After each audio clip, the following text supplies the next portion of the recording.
I already didn't care about getting spoiled for things, but after watching Doctor Who, I think I've fallen in love with spoilers.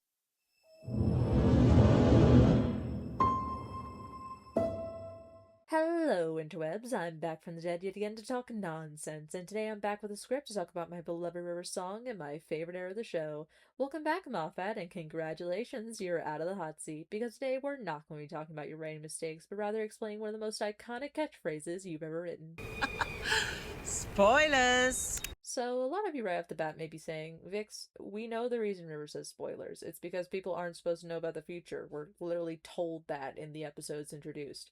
And you are mostly correct, my little forest dweller. We are told that. In Library 2-Part, it's made explicitly clear why the Doctor uses the word spoilers. He explains it directly to Donna when telling her why she can't look into future events. Spoilers. What? These books are from your future. You don't want to read ahead, spoil all the surprises. And given River got the term from him, it only makes sense that she most likely used it for the same purpose. However, I'm here to go a bit deeper, talk about the reason behind the reason, the explanations that are both obvious or not so obvious, depends on the person you ask, to uncover the real hard truth. And you might ask why. Well, because I was raised on game theory for starters, overthinking is my bread and butter, but more than that, it's because I'm petty. See, there's plenty of fan who will tell you that River and the Doctor are forced to be together romantically, and it's become such a common refrain that I doubt most people even question it anymore, but I'm here to tell you that it's wrong. Why? Spoilers, that's why. Spoilers, the diary system, and why the Wedding River song, despite being overall garbage, isn't actually inconsistent when it comes to rules about fixed points. I am going to explain all of it. So, if you're willing to join me in my timey-wimey madness, let's see how deep this rabbit hole goes, shall we? Alright, in order for us to get anywhere, what we first need to understand is what a paradox is and how they happen within the Moffat era. And yes, we are going to stick specifically within the Moffat era, not only because it's the only era really relevant, given River's only ever been written by Moffat, but also because if we look across all Doctor Who media for information about how paradoxes work, we're going to land up with 10 very different answers that all contradict each other, and that won't get anyone anywhere. So within the Moffat era, what is a paradox? Answer: a paradox is when a fixed point is directly contradicted. Now, some people may already be up in arms with that explanation, but if you would walk with me to this pier, I promise not to push you off without proper evidence. Let's break this down. So first, what is a fixed point? Believe it or not, this is also incredibly complicated both inside and outside of the Moffat era. However, from what I've gathered, there are essentially two kinds of fixed points within this period of the show. There are the traditional historical fixed points, which are points in time that for one reason or another are so historically significant that altering them is impossible. And then there are the self-fulfilling fixed points, which are the result of a person learning specific and irrefutable details about their own future. Now, the historical ones are easy because there's nothing to explain, they're straightforward. Sometimes historical moments can't be changed because the plot slash doctor demands it. There's not really any specific information on what makes some moments in history more fixed than others. It's just a thing across New Who. You gotta accept it. The self-fulfilling fixed points, on the other hand, are where the problems start. See, self-fulfilling fixed points are really annoying because they require specific circumstances in order to happen. They aren't as simple as just hearing something about your future and boom, fixed point. Because what if that source is wrong? How specific is the information? Can you just rewrite it anyway? Don't worry, we'll get back to that. So then, how is a self-fulfilling fixed point created? Well, it's like I said, the information needs to be specific and it needs to be irrefutable. How can you make that happen? Great question! Lucky us, we have plenty of perfectly gift-wrapped examples provided by Stevie Fad himself. Let's look at Manhattan, shall we? So, this episode is practically the blueprint for what makes a self-fulfilling fixed point, as we have both a direct observation example and a secondhand source example. For the direct observation example, we have the only paradox actually created within this episode, and only the second of the entire era, in fact. Yes, we will get to the first. Until then, let's look at Rory jumping off the roof. See, Rory, before deciding to die for the... Hold on, let me count for a minute. Okay, so there's Amy's Choice twice, The Hungry Earth, Counting Fake Out Test, fuck it, sure, Carry the Two, and the sixth time? Holy shit, that's too many. Anyway, he saw himself die for the fifth, or would that be the sixth, chronologically? Does chronological order mean anything in a time travel show? God, I need to stop having crises while I script. Point is, Rory literally watched himself die. He has irrefutable and specific evidence that it happened. He witnessed it, and the doctor confirmed it directly. There is no room for interpretation, it's cut and dry, and therefore fixed. Which is why him jumping off the roof to his death, years younger than he was supposed to be, caused a paradox. Simple, right? Yes, good. But that example is frankly too easy. Let's take a look at the secondhand information example, mainly the book.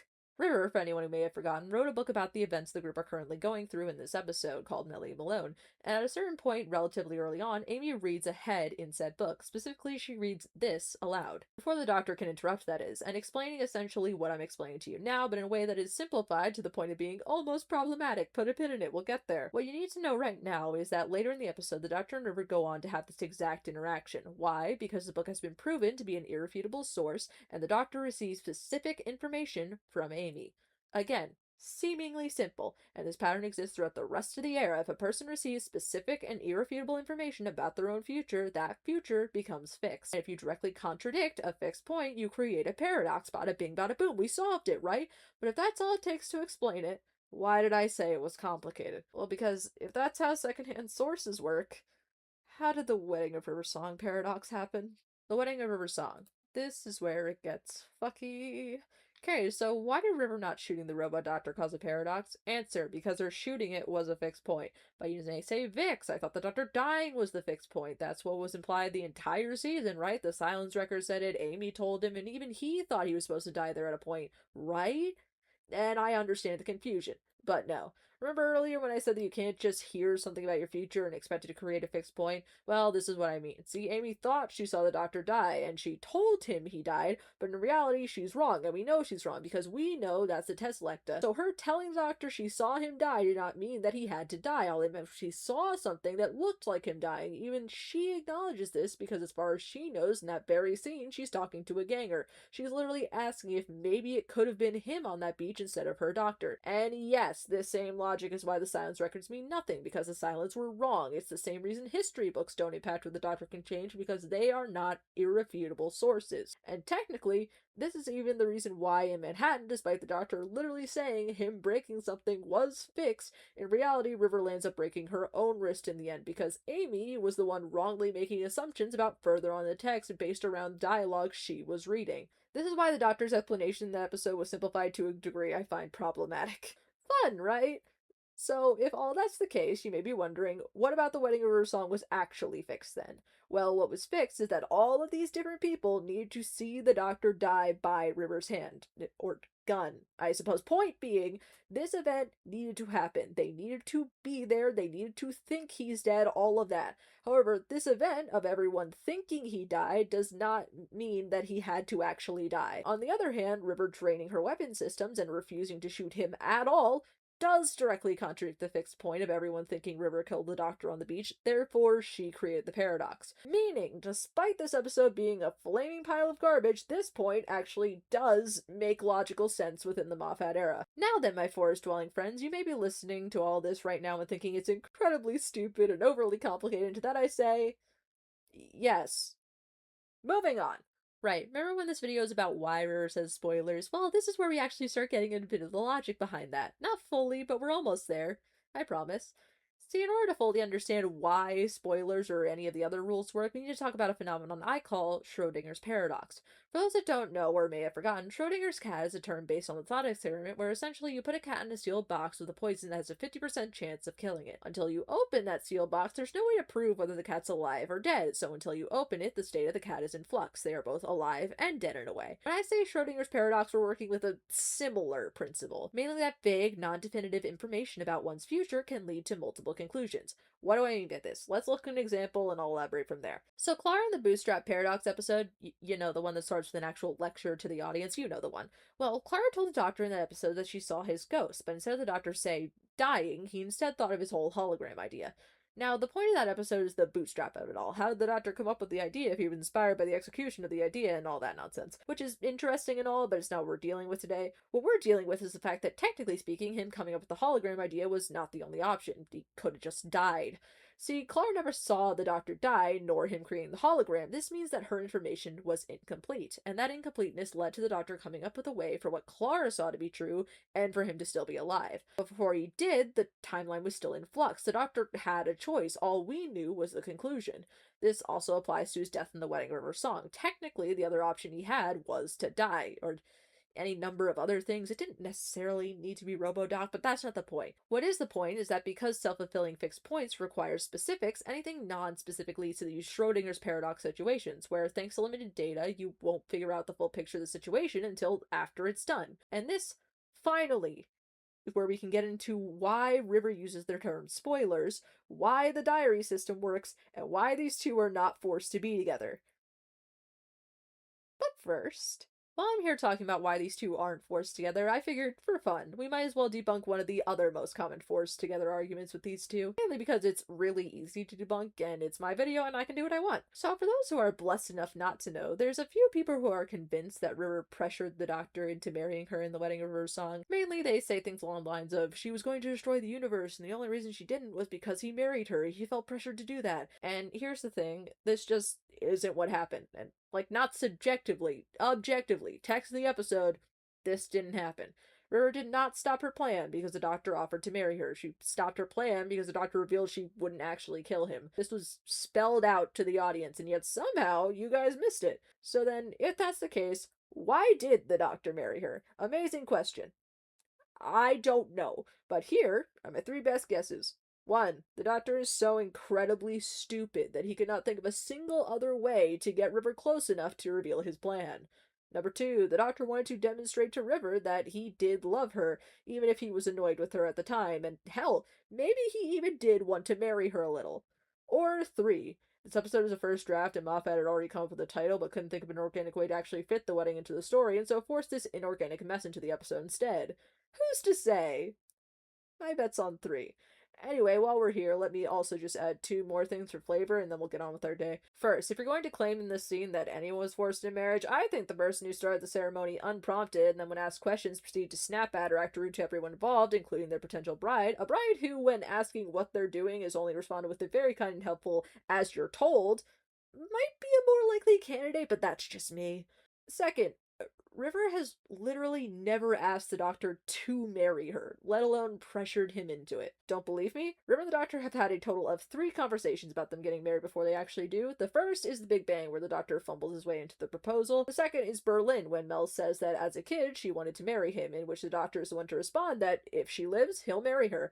And later, when she threatens him, he even doubles down on this, saying, I thought we were getting married, only for River to be the one to say she's not a wedding person. Finally, there's the Wedding of River song, where River asks the Doctor if she's the woman who marries him or the woman who murders him, in which case he responds, I don't want to marry you, and her only rebuttal is, I don't want to murder you. In none of these situations does River ask the Doctor to marry her. In fact, in all 3 of these episodes, it's the Doctor asking her to marry him. In The Big Bang, he asked by mistake, and she accepts. In Berlin, she says as a kid she wanted to, and he's the one that insists they do. And in the Wedding of Her song, he's the one who starts the ceremony without her prompting or even input, really. In every one of these situations, it's the Doctor who wants to marry her, not the other way around. And frankly, it's so consistent, I almost want to call it foreshadowing, but I think that'd be giving Moffat too much credit. It's just an unintentional pattern that people either haven't noticed or deliberately ignored because it doesn't suit their narrative. The point is, River did not force the Doctor to marry her. These two are not forced together, not by time, space, or each other. They choose this life for better or worse. And I guess it's about time I actually get to hammering that point home as hard as I can. Let's do this thing. So, now that we've officially explained all the rules behind the timey-wimey bullshit and have had a tangent or two to boot, this means that we can finally talk about why River says spoilers, and by extension, why the diary system's in place, and why, most importantly, these two aren't forced to be together. In order to do this, let's start by actually dissecting the argument as to why people assume these two are forced to be together. For context, in the Library 2-parter, the Doctor and River meet for the first time from his perspective, and in this episode, River's behavior as well as some very subtle writing hints. Look at the pair of you. We're all gonna die right here, and you're just squabbling like an old married couple.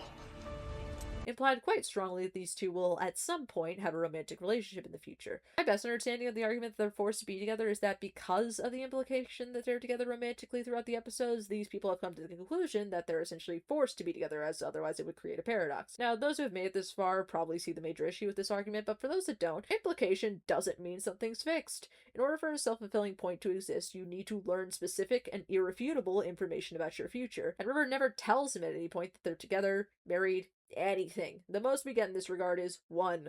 River flirting with the Doctor when he says, I bet I like you, by responding, oh, you do. Yes, she says it in a flirty tone, but all she actually did was confirm, yes, he likes her, which isn't inherently romantic and is incredibly non-specific. 2. Saying there will come a point where he trusts her completely, which, I hate to break it to you, but trust does not require you to be in love. You can trust someone and not even really like them.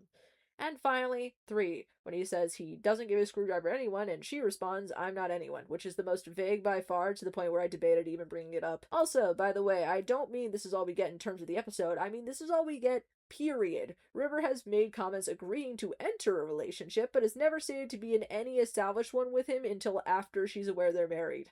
I think the only time outside this episode and before their wedding River says anything about their future relationship at all is when Amy claims they're married, after which River says she's good, but not that she's right, refusing to actually give a clear answer. The rest of the time, she says nothing close to this concrete, and we know that's not because she uses labels sparingly in her typical dialogue or anything, because she uses terms like husband and married multiple times with them after the fact, like in Manhattan. Just you wait till my husband gets home. This isn't a matter of not mentioning it, it's an intentional choice. Which brings us to the reason I made this video. The real reason. I started this video with the question, why does River say spoilers? And this is where, finally, I'm giving you the answer. Because the answer is where this entire argument falls apart. What's the reason they have all these spoilers, these rules, and this nonsense? It's to avoid creating fixed points, so their timeline can unfold naturally. Or in other words, it's to avoid the exact situation these people are complaining about. They have these rules in place to avoid making their timeline set in stone, to avoid forcing each other to do anything they don't want to do. Don't believe me? Look at the very episode this argument is based around. When River tells the doctor his name, she apologizes profusely beforehand. Why? Because now he has no choice but to tell her one day. It's fixed. Or how about at the end, when she dies? The doctor's about to say the only time he'd ever say his name, and she cuts him off to avoid giving any reaction that might set his assumptions into stone. And what does she cut him off to say? Spoilers. It's not even just this episode. How about Manhattan, an episode we've talked about so much today? A huge part of it is River and the Doctor's relationship. It's about them almost as much as it's about the pawns. A lot of their scenes directly contrast each other even. It's clearly a big vocal point. Well, in that episode, River has written a book about their future. A book the Doctor can't read because if he does, their future will be set in stone. Notably, he's the one who tells Amy this. It's practically a big neon sign screaming, "This is how River's diary works," and yet people still didn't get it.